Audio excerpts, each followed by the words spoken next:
رمضان المبارک کے مہینے میں ہر شب و روز میں جہنم سے ایک قیدی چھوڑے جاتے ہیں، اور ہر شب و روز میں ہر مسلمان کی ایک دعا ضرور قبول ہوتی ہے۔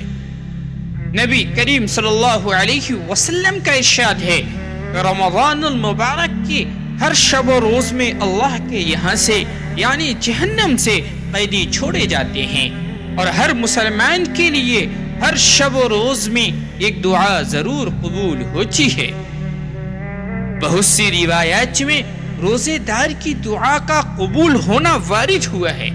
بعض احادیث میں آتا ہے کہ افطار کے وقت دعا قبول ہوتی ہے، مگر ہم لوگ اس وقت کھانے پر اس طرح کرتے ہیں کہ دعا مانگنے کی تو کہاں فرصت، خود افطار کی بھی دعا یاد نہیں رہتی۔ افطار کی مشہور دعا یہ ہے: اللہم لک صمت وبک آمنت وعلیک توکلت وعلی رزقک افطرت۔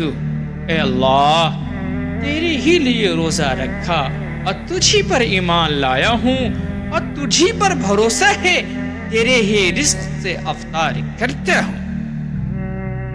حضرت عبداللہ بن عمر بن عاص رضی اللہ تعالی عنہم افطار کے وقت یہ دعا کرتے تھے: اللہم انی اسألک برحمتک الذی وسعت کل شیء ان تغفر لی۔ اے اللہ، تیری اس رحمت کے صدقے جو ہر چیز کو شامل ہے، یہ مانگتا ہوں کہ تو میری مغفرت فرما دے۔